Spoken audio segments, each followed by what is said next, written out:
Jules. I'm so excited you're back joining us today. Thank you so much for being here. Hello, my friend. It's good to be here. Well, for those of you that didn't listen to our last chat, Jules was on several months ago discussing detoxing your body, the things that most people don't want to talk about, right? The elimination process.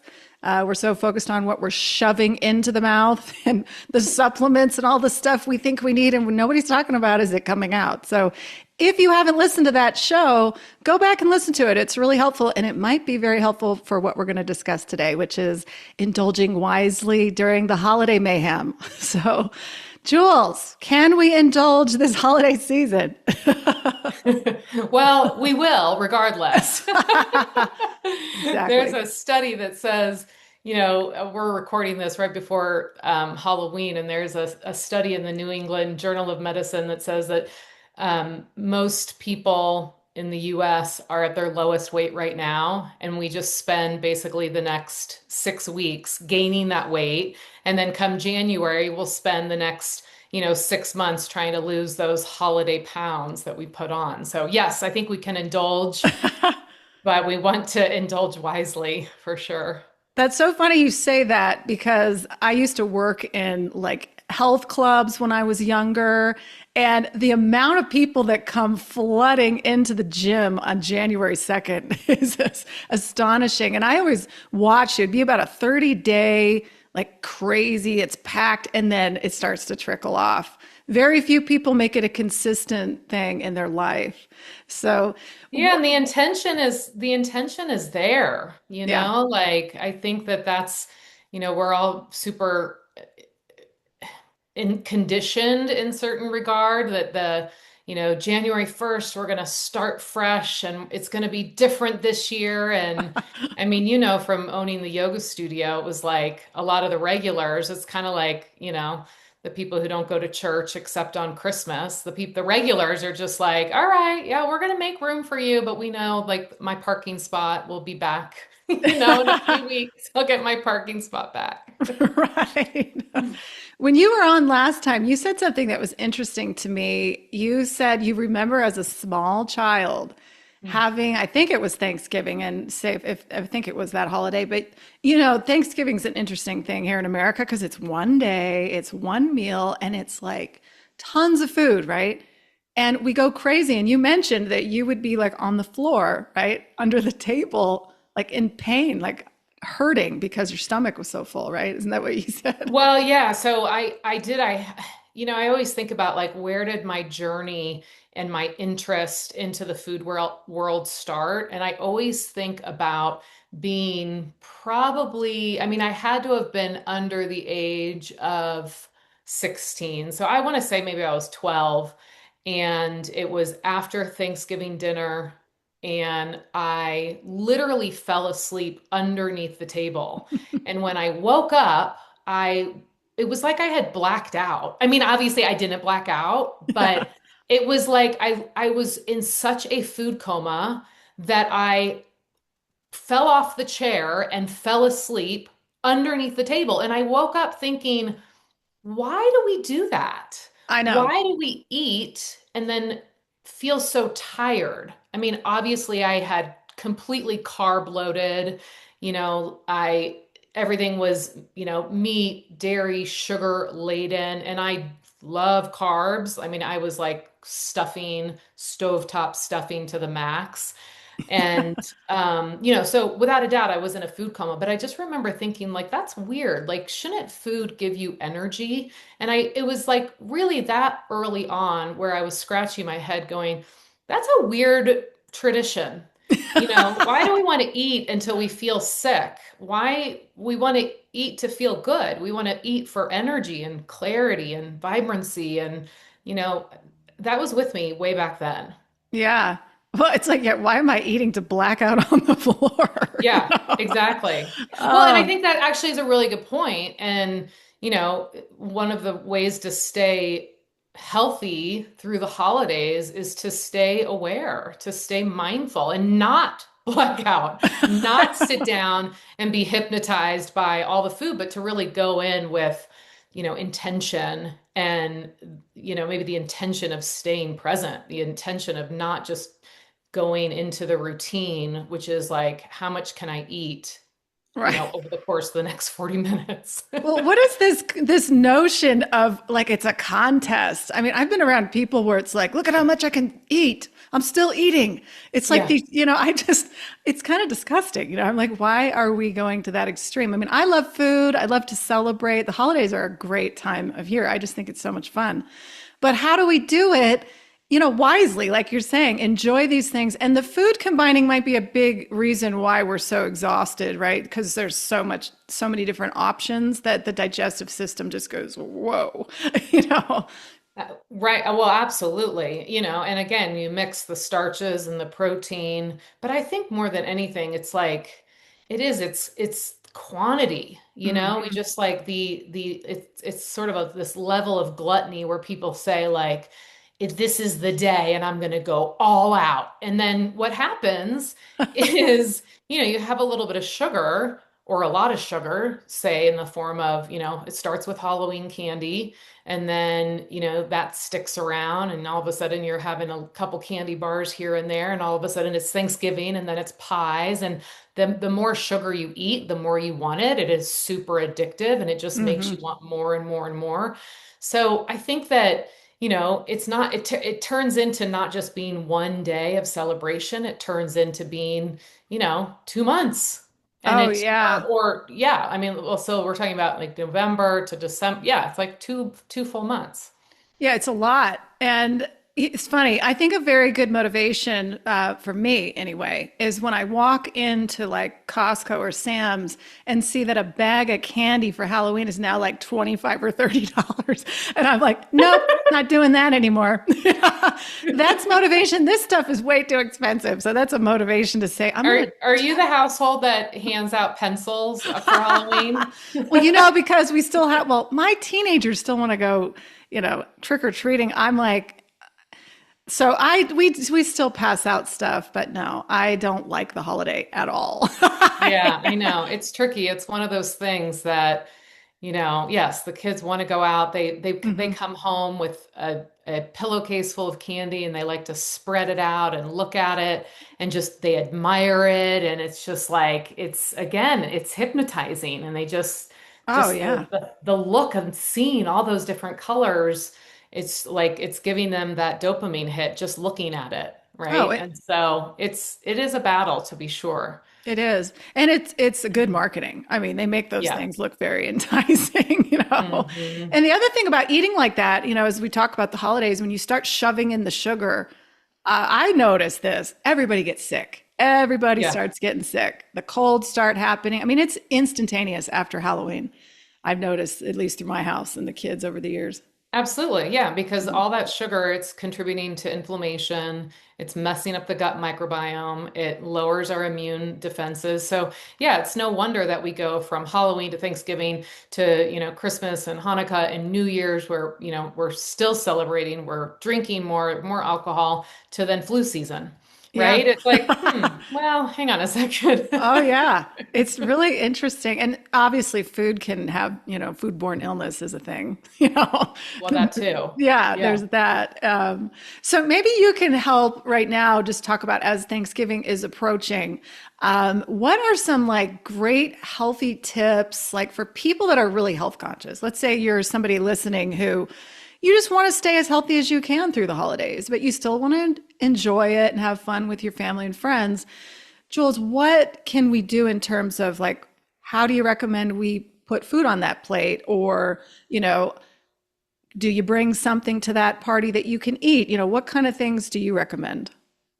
Well, I think if you can look at this, in the sort of the larger perspective, which is this is a season, there's going to be lots of opportunities for parties, for large dinners, large gatherings. You might have a Friendsgiving, you might have a Thanksgiving, then you go into holiday party season. So having maybe like a larger strategy, and then we can narrow it in maybe Hmm. on some of those very specific dinners or occasions where you're actually, how do you tackle going to the in-laws house as an example when you're you're the oddball, quote unquote, the oddball who eats differently or maybe healthier than everybody else, because that's a whole thing in and of itself too. People tend to, they don't want to make a fuss, right? Right. So we can work our way to that. But I think the strategy for the season, if you will, is to one, manage your expectations of yourself. It's like it's very stressful. Time becomes it can be stressful, right? We have more demands on our time than normal, more invitations. It's also getting dark outside much earlier, so I it's like know. we kind of want a cocoon, but yet we're being invited culturally to go out and be more social. So, in some ways, it's like lowering the expectation and deciding for yourself what is the most important thing for you. So I always like to say, like, what is sacred to you? So for some people, that's going to be going and getting their workout. They want to make sure that they sweat every single day. And for another person, it might be as simple as focusing on hydration, making sure that they are hitting their hydration water goals every single day. And that can make a huge impact. Hmm. Um, for other people, it might be as simple as saying, I'm going to maintain um, a healthy breakfast. And when I say breakfast, it could be any time of the day, right? It could be, any time in the morning. It could be 7 a.m., it could be 11 a.m. if you're intermittent fasting. But that first meal of the day, if that's your commitment, for me, it's a green drink. I don't know if you're still I was just, drinking. I was Yeah. just Are you gonna still drinking say, green juices? I do it. Well, I go in spurts, right? Me, I mean, yeah. so Jules has a great next level detox program, and she's really big on green juices, and they're really good. Like at first, if you're not used to like not having a lot of sweet, it might be kind of shocking, but I don't know. I learned to like crave that ginger lemony. The more you put in, the better, is Yeah. so good. But I was just going to say that I was picturing you with your green juice in the morning. Well, Yeah. yeah, and I also go through spurts as well, where I'm really in the routine of making a green juice and then I go to my blender. So when I say a green drink, it's either a green juice or a green smoothie most days. So that's a commitment that I have, and I have a good green smoothie recipe up on my blog called the Radiant Glow Green Smoothie, and it's very similar with lemon and ginger, a little pear, which is in season right now, and then lots of dark leafy greens. And so that's again movement, a green drink, hydration, maybe just, a commitment to taking a walk. And if you have dogs, that's even easier. Or kids also, they need to get outside, they need to burn off energy, but a walk or after a after dinner as a routine, as a habit that maybe you do with your friends or your partner, your loved ones, your kids, the dogs, you get people out. And in fact, just not only is it good to help you digest your food, but um, you're helping you that move that food through your system, and Right. it's getting fresh air. And so, I think that's the main thing is like figure out what is the most important thing for you over the course of the season, and then give yourself wiggle room to not, you know, you don't need to put extra pressure on yourself this time of year. Right. Well, maybe we can touch now on the celebration of it all. I Yeah. mean, this is a time to celebrate. And I always kind of, again, I sometimes I get a little funny in my head, but I'll be like, why do we only celebrate like this, like once a year? Why do we give ourselves permission to enjoy life with everyone else around us once a season, or literally just this season in America, it seems like? To me, where is this celebration all the time? Like, and I don't mean Yeah. like throwing massive, food festival or anything like that. I mean just this inner like joy for life that, and maybe we can talk about that. It's you're kind of cultivating this love inside, this laughter, this joy that you're carrying with you. And for some reason we do it during the holidays, but then we kind of drop off the, the face of the earth with it the rest of the year. Yeah, it's like November is for gratitude. It's like, well, right. Why aren't we practicing gratitude in June? I know. Exactly. It's like, well, Valentine's Day is when you honor the love of your life. I'm like, where's my love letter every morning? Just a little one. Just a note, just a post-it. A little one. But no, I think you bring up a good point is, this is a very celebratory time. And, maybe that's the intention also is, how do you bring that mindset into, the whole year? Right. Every day.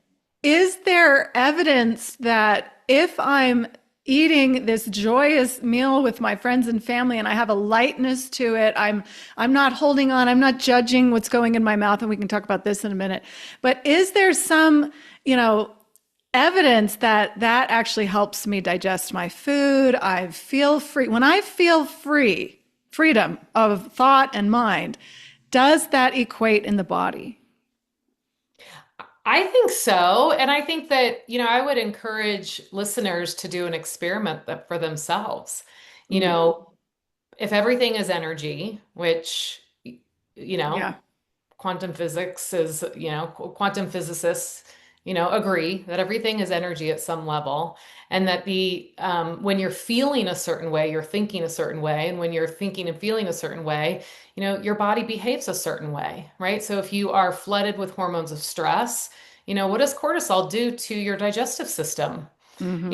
It's like there's an inflammatory response there. There's a slowing down. When we get stressed, we narrow our focus, as opposed to when we're feeling grateful and joy and relief and freedom and all the warm fuzzy feelings that you have when you're surrounded by loved ones and the environment is cozy. Then yeah, you're not flooded with those hormones of stress. Right. So I do think that oftentimes we eat not just because we want to celebrate, we eat because we're stressed.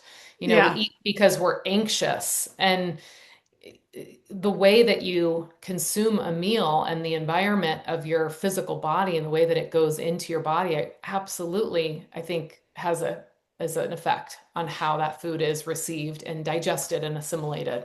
Yeah, and I think the blue zones are a good example of that because I know, really talk about, these are people, for those of you listening, that I know I've talked about this before, but these are the communities around the world that live to be in their hundreds, right? There's a lot of people in the community that are centenarians, and they're looking at, well, why is that? And, here in, the West, we'd be like, well, they must be exercising like crazy all day long, and they must, and they're not doing any of that. But they have a real strong sense of community. They eat together. They celebrate this joy regularly. And I think that's huge. It's huge. Yeah. It's like, as much as exercise is so wonderful for us, and I think it really helps, keep your sanity rather than anything. It's like, it's too much a problem, is too much a problem. That's kind of, I've always wonder that, because people that exercise constantly, they're always hurt. There's always an injury. That, and I know especially for middle-aged women, we're flooded with cortisol. We're flooded with that stress hormone, those stress hormones, and intense exercise, like, Orange Theory or, CrossFit or things like this. They just add, they add to that stress response in the body. So as much as people want to say burn through their monkey minds and the stress and the anxiety, something a little bit more calming, like a hike in nature or a yin yoga class. Oh my God, I love yin. Yeah. Just putting your legs up the wall and just, taking some deep breaths. It's not, it's oftentimes when you're flooded with those hormones of stress, I think that you're not necessarily, you don't think that that's going to do the thing for you. You don't think that that's going to like actually really solve your problem. Yeah. But you have to try it and like really lean into it to be sure. Well, part of the problem too is, and the holidays bring up this stress, right? Because no matter if you guys buy gifts and you got a lot of people to buy for, What, that is like the most stressful thing in the world, right? Yes. Then you're wrapping them all, you're up all night. And most of us that if you're having kids, it's like you spend your entire every night, like 3 or 4 days before Christmas, you're up to like 2 in the morning getting this crap taken care of. It's Yeah. exhausting, you know? Yeah. Spending your life savings while I you're at know. Well, that's a whole nother show, right? it. Don't have kids, you'll have no money. Yeah, right. No. But the stress that's happening during the holidays, and you just mentioned like doing a yin yoga class or doing something more gentle, it's so hard for a lot of like, especially type A mindsets to wrap their head around how that could be beneficial or more beneficial than the go, go, go, person, the go, go, go exercise. So, Jules is also a yoga teacher. So, what are some ways people can just incorporate, like, where do you go for your yoga? Do you go to studios still or you do it at home? Oh, I do a little bit of both. So yeah, so I actually teach a class at the Yoga Pod in Boulder. I'm still teaching hot yoga. I was thinking about Wow. you because I do it I at know. home too, and I go through the same series at home just without the heated environment. And sometimes, that feel well, not sometimes. It feels just as good to roll out the yoga mat upstairs Uh-huh. and just go through maybe 30 minutes of stretching. Oh, yeah. And so, you know, yeah, so I'll go to a studio, I'll do it at home, I'll do Pilates. But I think more than anything, I go for walks. I mean, Yeah. that's like it's really my happy place is to go for a walk. And then it starts to get cold outside. Oh, And I then I have to know. be like, okay, I have to, bundle up. Actually, we were talking about being cold before the show started. Have you used one of these electric vests before? No, but I want to know more. So tell me. Oh, well, this was the gift that we got last year. We were talking about buying our friends and family heating pads. We bought my parents electric vest, so that they actually just sit in their house and they wear their electric vest. They have their like But gadget on. it's like it's dressing for the elements, and you always once you get outside and move around, I find that like it feels really good once you're out there, you Yeah. bundle up, you wear the right clothes, and then you go out there for any amount of time. You're always glad that you did, So explain to cold or me. not. Let me get into this a little more. The electric vest, like what is this? Like what's happening? Are we being like electric? Is there like shock treatment? What is it? It's a heated vest. Oh, it's just It heated. has a battery pack in it. And I think the battery, I'm pretty sure it's something that you plug in and you recharge, Yeah. so then it's got just a heater inside the vest. Oh, so this is perfect when it gets cold. I went out for a walk this morning. It was 30 degrees. And I was like, Yeah. whoops, I got to get a different coat. Yep, exactly. But the electric vest, you're telling me I can Heated put that vest. on? That's Yep. so, do you sweat Yeah, with I it? haven't used one. I need to get one. Oh, you don't I got have it for one. my parents. Oh, No, but what Santa's I did coming. get last year was the, insulated jogger pants. That is key. So Oh, again, yeah. we're talking about staying healthy for the holidays, and I think that's just one of the things.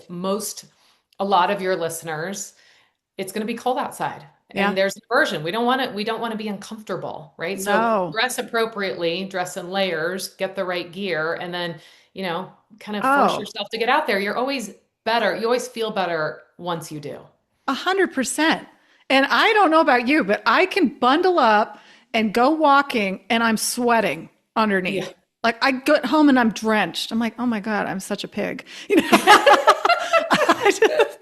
But it's like, it's cold out and it feels good. It's like, oh, even in the cold. And for those of you that live in the snow, one of the best things I think to incorporate is my husband and I sometimes on Thanksgiving, like he always does this every Thanksgiving he goes for some huge run. I'm like, no, I'm gonna walk or like hike behind you or later. Hmm. But trekking through the snow on a snow hike is such Hmm. an amazing feeling. And it's like it's such a hard thing, but it's also like you're outside. It's so much fun. Yeah. Yeah. Yeah. Yeah, and you have snow pants on, you have a full Yes. on, snow jacket on. Yeah, that I can relate to dripping sweat and you're taking layers off and you're like, what? It's 25 Yeah. degrees and I'm in a tank top, Right. right? Because So you are climbing up a mountain. yeah. So like if you're in the middle of like the holiday season, you're going to all these like festive events, there's tons of food, and but you still want to stay active, like get the snow gear on and go work hard for an hour. Yeah. It does make you feel better for sure. It does. It Yeah. does. And there's anyone who has that if you eat generally healthy and then all of a sudden you're eating more sugar, maybe more refined sugar, more carbs, there's a time and place for all of that, especially this time of year. Like, pick your indulgences, but just know that you're helping your body process that. You're helping your blood sugar, you're helping your body find homeostasis. You're like churning through those foods as you exercise, so it's actually something that really interesting. Whenever I indulge Yeah. that way, the next day I will sweat. The next day Mm. I will have a funky smell Oh that I yeah. don't typically have. So it's again, it's just something to sort of pay attention to, that like Right. food does have that effect. And yeah, work it out of your system, not to like, quote, burn off the calories, but just to help your body process it. So this is getting away from the diet mentality, which is like, Hmm. oh, I ate that, therefore I must exercise it off. Like, that's not what I'm talking about. This is like, just embody the intention of the season, which is to eat joyfully, to enjoy it, to have fun, Yeah. and to nourish yourself, and really just to take care of yourself and just say, yeah, by going for a walk, or, going to a yoga class, or, doing something where I'm sweating, I'm actually just assisting my body to process all that extra that I've taken in. It's a Yeah. different mentality. Totally different mentality. And then it's not so obsessive, right, in your mind. Like thinking, maybe we could talk about this for a second, is the mind's ability to make you feel terrible about, especially if you're trying to live healthier. And then you say, oh, I'm going to have this, piece of chocolate cake, which, I'm definitely having because I love chocolate. And I am at a person right now, I'm at a point in my life where I eat dark chocolate. I'm not joking you, every day. I have a piece of it all the time and I don't care. Like Yeah. I Yeah. just love it so much. And I'll never forget, I was at this I was at like a local gift store one day, and this lady had dark chocolate sitting out on the counter, and I was like, "Oh, can I have one of these or something?" She's like, "Oh yeah, they're for you." And I take one. I'm like, "I indulge in this every day." And she goes, "Every day?" I'm like, "Yeah, every day." Every day. Like Every I day. was just so, yeah, that's one of the things I love. And I don't feel badly about it like at all. It makes me feel happy. But if Well, I, and yeah, there's a lot of benefits to dark chocolate, right? It's full of antioxidants, and we're not talking about a Hershey bar. no, I'm not. We're Yeah. not talking about chocolate that has other processed oils or artificial sugar, or artificial dyes, that sort of things. A lot of them have high fructose corn syrup in them. We're talking about something that's 70% or higher raw cacao. And the Right. higher the cacao, the lower the sugar. So Yep. then you're getting antioxidants, you're getting minerals. It's actually an aphrodisiac. It's like it's something, it's a real pick me up. I think there's real benefit Oh. to dark chocolate. Oh, my So God. I'm with you. Have you ever, like, I have in the past taken too much cacao? Like, for instance, every now and then I want to throw in some cacao nibs into a smoothie, or even just some cocoa powder, like raw cocoa powder into a smoothie, like maybe a berries and a banana and I like it to taste like chocolate. I'm not one of these Yeah. just a faint, like, don't mess around. It's got to taste like chocolate. Yeah. And I'm telling you, if you get too much, I'm very sensitive to caffeine, so I can't drink it. But oh my God, it's like I think I just took some crack. I mean, for those of you that are looking for pick me ups and aren't so sensitive, I mean, it is a natural energy. You get a lot of energy from cacao. Yeah. Oh, yeah. I have no issues with caffeine or chocolate. I Oh, can you're have it lucky. all day long, all the time. Can you? Oh, But I think jealous. caffeine, like alcohol, it's worth noting, that this time of year these are the things that we tend to indulge in a little extra, right? I know Yeah. when I'm with my mom and my sister, it's like that extra cup of coffee just sounds so good because we're Yes. still talking, and we just want to be cozied up and, talk Yeah. some more. And so, like alcohol, it's good to balance your caffeine with a glass of water, Right. right? So going Yeah. back to the first thing that I mentioned, which is to make sure that you stay hydrated. And also, if you're having things like caffeine and alcohol, know that they are dehydrating. So you want to drink even extra water, right? So it's Hmm. like taking that glass of wine or a cup of coffee and then having a glass of water after. Yeah. And that will help to replenish your stores. And what about like eating just really hydrating food as well to make, Yeah, replenish fresh absolutely. berries, things with lots of water. There's Yeah. no, Well, I think that's a really good point. There's a saying that's drink your veggies, eat your water. Drink your yeah. veggies would be like a green juice where you're actually extracting all the fiber and you're just getting the liquid. And if you run a head of romaine lettuce through a juicer, you realize like how much water is actually in there. And a head of Oh, celery, it's a lot of water. a lot. Cucumber, very juicy. Then you put your dark leafy greens in there.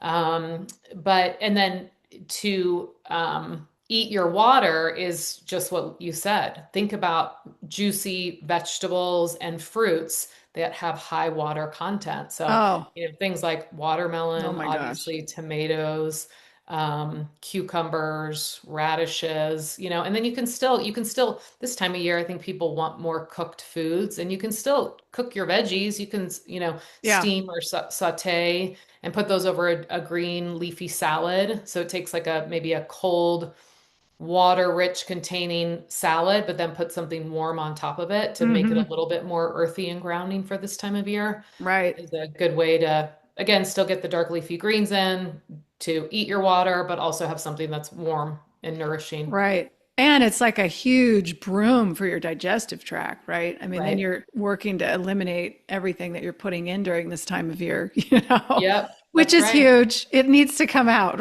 It right? does. It needs Yeah. to come out. And yeah, I mean, again, it goes back to making sure that you stay hydrated and that you move your body and make sure that one of the best indicators is how much are you eliminating. And Right. so that's like, are you having, healthy, like, some people will say 10 P's a day. I don't know. That might be a lot for some people. But you want to have a healthy bowel movement at least every Yeah. day and make sure that stays consistent as well. Oh, yeah. I was just listening to some doctor on the podcast, and she was saying, yeah, you should be definitely having at least 2 to 3 bowel movements a day. And I was like, well, that's refreshing. There's somebody in the medical community saying that. That is, Yeah, yeah. because that's something that most people are like, what? You know? How's that possible? Yeah. And most people Yeah. there's people that don't go every day, and it's Right. like, it's just, yeah, Yeah, it's once so would be a important. bare minimum. Once a Yeah. day would be bare minimum. And if you're not going once a day, look at your food, look Hmm. at what might be congesting, breads, pasta, meat, Hmm. dairy. Most of Dry us would food. Yeah. dry. It's just right. It's all Yeah. dry and it's very congesting. It's Yeah. constipating. Well, I Yeah. like talking like that and keeping it really simple because, as you know, being in the nutrition world, it's like, oh my God, all the little tiny things in every piece of food they're focused on when it really is like, well, is the food full of enough water to break down easily enough for it to go through my system efficiently? Yeah. Because when I'm just shoving in boxed, dry, crunchy food, right? Right.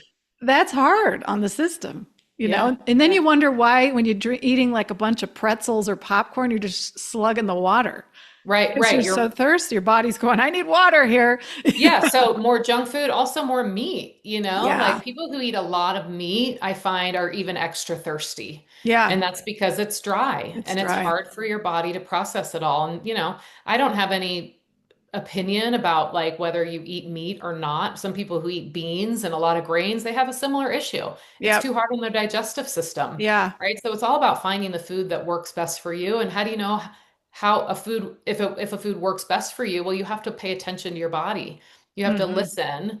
And if you're constipated or you feel like you want to fall asleep after you eat, like I did after Thanksgiving dinner, or if your skin's breaking out, or if you have dark circle under your eyes, or you don't feel like you can make it through a day without, some sort of a pick me up, then that might be an indicator that what you're eating is actually pulling energy from you as Right. opposed to giving you energy. Hmm. Right. And so you don't have to make huge sweeping changes to move the needle and to feel better. Yeah.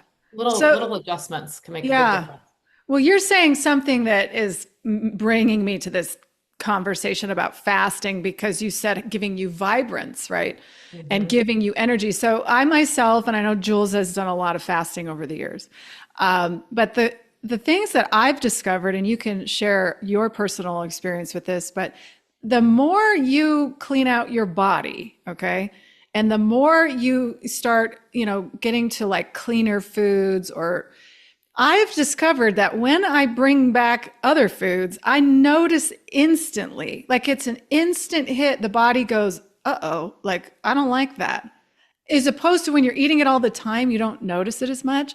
And what else you said too is you get tired. Well, every now and then, if I have a meal that's heavier and it's got a lot of extra fats and stuff, I get this weird, like I'm exhausted in the head just immediately. And I know it's food I just ate, and it happens pretty quickly afterwards. Right. And yeah. So then I know, okay, that was a little too much. And then you just take note of it and say, well, maybe I should avoid that combination every day, Yeah. every now and then, whatever.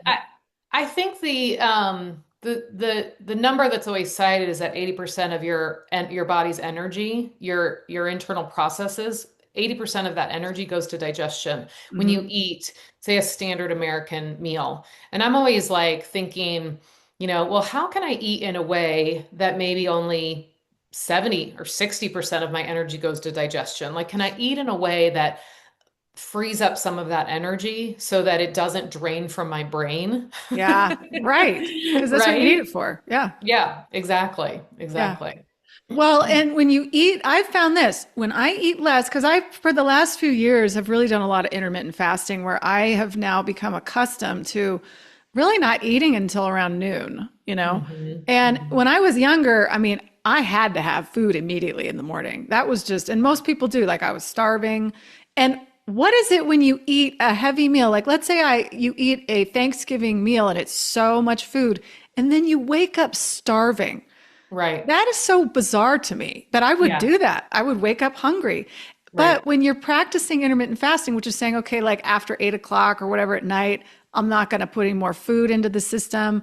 And I'm going to, whenever I start to actually feel hungry, then I'm going to eat. I'll just listen to when that is, instead of this programming or conditioning. Oh, I must eat breakfast to be a healthy person. I mean, that's a thing, right? You hear that out there. I have found the opposite. I feel more energized without so much food. Yes.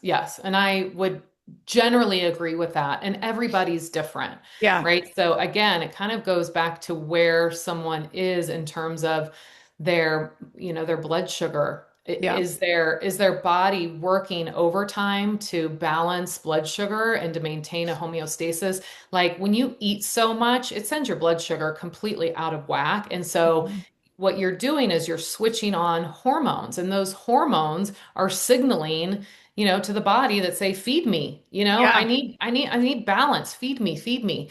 And so, when we fast, what we know is that you are signaling the satiety hormones. So when you actually are not eating, isn't this interesting? When you don't eat, your body produces chemicals that say, actually, you're satiated, you're satisfied, you don't need that. There's a hormone for that. Yeah. And it gets turned on when we don't eat. Interesting. So, I mean, that's kind of fascinating. I mean, it is. So again, not everybody can go from, 8 a.m. to 12 p.m. the next day. I always call it flexible fasting. Yeah. More than anything, I think it's good to stop eating earlier in the evening. Yeah. Most people have a habit of eating after dinner. This is when they go to the popcorn and the potato chips and the cheese and the sweets. And it's like, just make it a deal that like after 8 p.m., the kitchen's closed. Unless you're drinking water or tea, like have some herbal tea. But then, if you just cut yourself off after 8 p.m. and you give yourself until 8 a.m. the next day, 12 hours of not having any food in the system is a really good place to start. It is. And then you can extend that and you can play with it a little bit and see, what happens if I go till 9? Right. And then do that for a few weeks and see how you feel. There's a lot of really good benefits to just resting the digestive system in that way. Yeah. And for anybody listening during the holidays, I mean, you might, if you're used to, and I'm not suggesting you just go from, the standard American diet to suddenly fasting, because that can be a total nightmare. There is an art to it, and there's a process, and the body, you definitely wouldn't want to swing it into too much detox too quickly.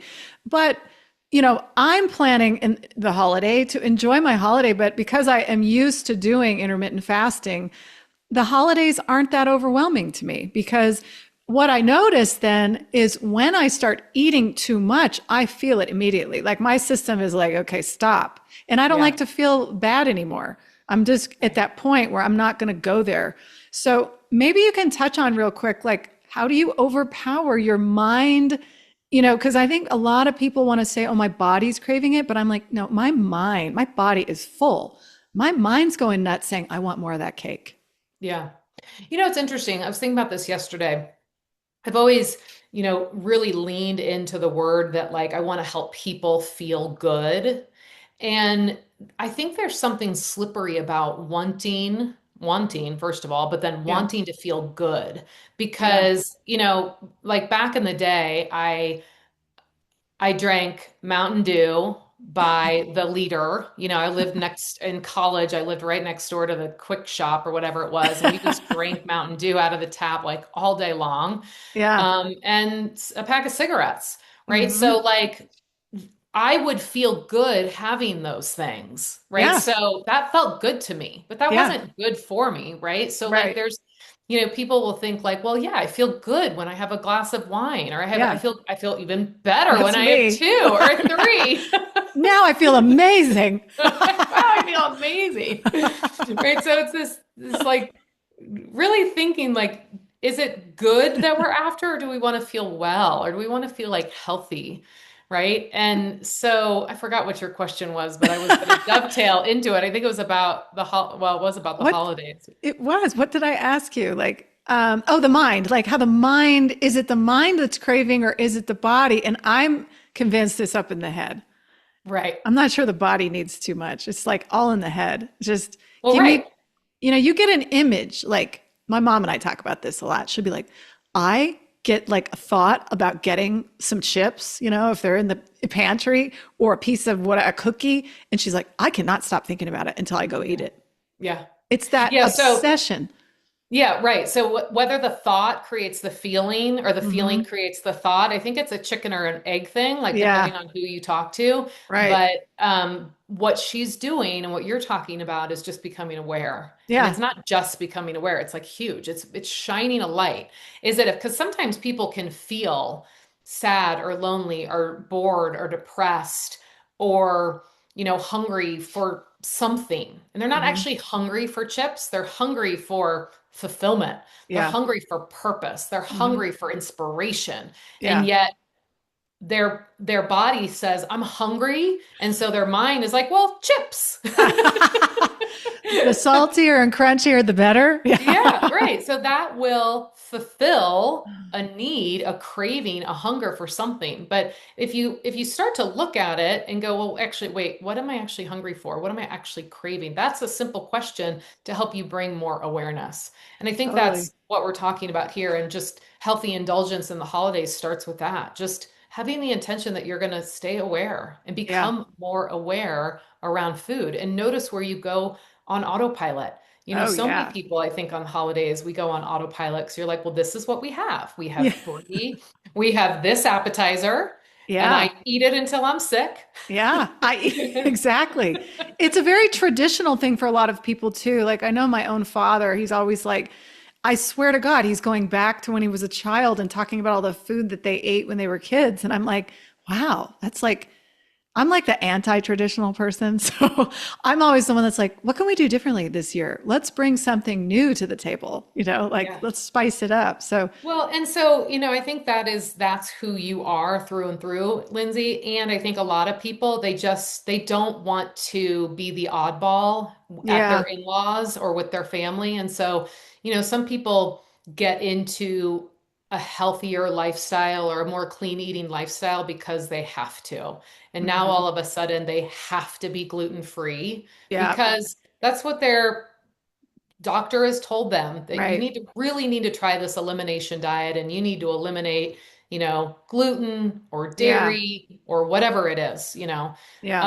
and so how do you go into a travel situation or where you're a guest at a house, at a friend's house or the in-laws? I always say like one, own it. Like do not go in there and say like just so many people will just be like, oh, I'll just eat whatever they're having because I don't want to rock the boat and I don't want the Mhm. focus to be on me. It's like, well, is that really being kind to yourself? Like, I don't think so. So how do you be No. kind to yourself? One, you can talk to the host ahead of time and just say, hey, I don't want to make a big deal about this, but I am not eating, let's just say gluten. I'm not eating gluten anymore. Is it okay if I bring Hmm. something, right? And so you're clearing it sort of with the host ahead of time and letting them know, like, this isn't a big deal. I can take care of myself. And I'd also like to contribute. And Right. in that process of contributing, you get to make something that, I always used to think of it like if this is the only thing that I get to eat and there's nothing else on the table, I'm going to be psyched. And I'm also going to bring a dessert.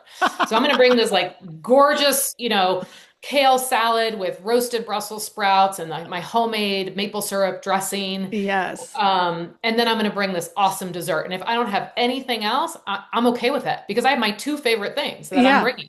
And I bet you money, everyone else loved it. Well, and that's what happens. Yeah. So sometimes you might be sort of the black sheep or you feel like you're the oddball going into a family and they're just not there yet. And I No. say yet because I've seen my whole family transform Wow. over the course of 15 years. Not completely, they're Yeah. not like gluten-free, dairy-free, vegan by any stretch of the Yeah. imagination, but they have a lot more awareness on how food makes them feel and they want to eat healthier as a Yeah. result. That's So, awesome. Well, it is interesting too. If you just too bring something that because you just know you can eat it, it's mhm. amazing how many people will be like, "Wow, this is really amazing. What's in it?" And you'll be like, "Oh, you don't even want to know what's in You don't it." want to know. You'll be surprised that it's very simple. It's There's very cauliflower. oh, one thing that anybody that loves mashed potatoes out there, I mean, I'm a mashed potato gal. I don't eat them all the time, but if you do, have you ever had they call them cauli pots? There's a recipe where you steam cauliflower and put it in the mashed potatoes. So you blend it up so it's a little lighter. Really Oh, good. well, yeah, there's cauliflower mashers. Yeah. But you know what I love, Lindsay, and this is something my whole family loves, is parsnips, mashed Really? parsnips. I've Yeah, never so even I done them. can't tolerate cauliflower very well. Like me and cauliflower just don't get Yeah. along very well. But parsnips, you can just take parsnips, give them a rough peel, chop them up, steam them in water, and Uh-huh. then you put that into the food processor with your butter or Yeah. your butter of choice. I use a grass-fed butter and it's Yeah. delicious. But Yeah. if you have a vegan butter that like, you can do that. My husband then will make a gravy to put on top of it, but Mm. it's sweet. Parsnips are sweet and very earthy at the same time. It is delicious. I mean, you have Really, to put salt and pepper too. I think I'm going to add this to the Thanksgiving table this year. I've Yes, never even eaten them like that. And so now I'm curious to go try it. yeah, I'll Anybody send else you a out there? recipe. Yeah. Let's link it in the show notes because it sounds amazing. Yeah, it's really good. So, what other things before we sign off today, Jules, can people think about like when you're at a party? Let's do the party scenario. Mhm. How do you maneuver through all the drinking, all the, all of it? Like if you just I mean, can you come with a full stomach? Is that an option? Well, I think that is a winning strategy, especially when, I think some of the worst, I feel that most terrible when you go to a party and it's not actually a meal. It's more like appetizers, and then you end up eating all these random Oh, things. You yeah. don't necessarily eat enough Yeah. to be full, but you kind of like have had enough. And then you're drinking on top of it. I think it's just a recipe for disaster. So, depending on what kind of party you're going to, know ahead of time, ask ahead of time what's going to be served. And if, it's food that is a proper meal, I always like to tell people start with a big dark leafy green salad, Mm-hmm. and that is just one of those things. And even if you're going to say you're going to a party where you think it's just appetizers and you're going to want to enjoy some of those appetizers, have a meal ahead of time. Right. So Right. I know a lot of people will talk about make sure you eat protein this time of year. It helps keep you full. There is something to that. I don't eat nearly, I don't even recommend people, strive for, the high ends of protein goals. If Yeah. that works for you, that's great. But one of the things that people are mostly not eating, and there is no big marketing campaign or loud social media presence, is dark leafy greens. Maybe I need to Right. start this. Protein has its place, but like dark leafy greens is one of the most, I think it's one of the things that Americans specifically are not eating nearly enough of. So a big green salad before the Yep. party, or at least before the meal, if that's, generally if you are having a dinner, there's Yeah. going to be a salad, Yeah. served. So I think that's one of the most important things. And then it's again, it's picking your indulgences, picking like if there's something that you're just like, I gotta have those mashed potatoes, Yeah. then you have the mashed potatoes and you leave the guilt at the door, right? Right. You make a plan ahead of time, and guilt and shame doesn't have a place because you have No. a plan going into it, Yeah. right? And you know how to recover the next day. Right? Exactly. That's another, I think another part of it too is like, yeah, I'm going to have the chocolate cake and I know that I'm not going to have chocolate cake tomorrow. Right. Well, right. And you Right? know full well, like, I don't know about you, but I've become, the body communicates very loudly. Mm. And when you hear it, it's like, to me, I know now if I want to indulge for a nice dinner out or something, I know that, yeah, either that day I'm just having a very light meal throughout the day, or I'm grazing on things that are really easy to digest. So I can go, I'll have that thing and I'll feel fine. And then Well, the and I next think day I know how to clean it up. you know how to clean up. I think there's again a distinction between, there's I think an old diet mentality that would say they would restrict all day and not eat anything because they're Oh going to no, go yeah. have this big meal. And I know that's not what you're talking No, about, but I just want to say that for the listener, it's like, Yeah. what you're having is you're having whole foods, you're having Yeah. fruits and vegetables that are Right. easy to digest. Hmm. And so you have fiber, you have healthy fats, you have protein, you have some carbs, and Hmm. then you're not going into this big dinner or party starving. That Right. going in starving is a recipe for disaster also. Oh, Right. 100%. You're going to go off the rails. Yeah, that's right. You're going to want everything in sight. Well, I think this might be a good place to just stop for today. And I would love to tell everybody you're coming back next week. We're going to do a show on midlife crisis or midlife mayhem to sort of pony off of the holiday mayhem. So please stick around, Jules. Thanks so much for joining me today. I hope everybody can benefit from all the tips throughout this holiday season. Thanks, Lindsay. Happy holidays, everyone.